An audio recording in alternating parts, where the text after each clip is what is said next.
Problem number 1. X into root under 1 minus y square into dx plus y into root under minus x square equals to 0. এরকম আছে।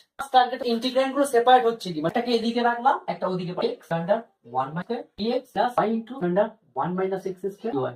তাহলে a dx divided by root minus x square minus y dy divided by root y square integration চালিয়ে দেবো। minus x is minus 2x dx z dz.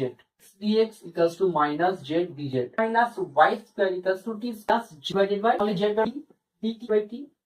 তাহলে integration minus dz minus t plus c plus 2 t equals to plus c দিতে পারে, কোনো ক্ষতি নেই, equals to minus square plus 2 minus y square c equals to the required differential equation which is a where e is arbitrary constant. Separations করেছি, separations করার পরে integration চালিয়েছি, integration চালিয়ে ডাইরেকশন পেয়েছি, একটা c পেয়েছি, integral master. General solution of differential equation বলতে পারি বা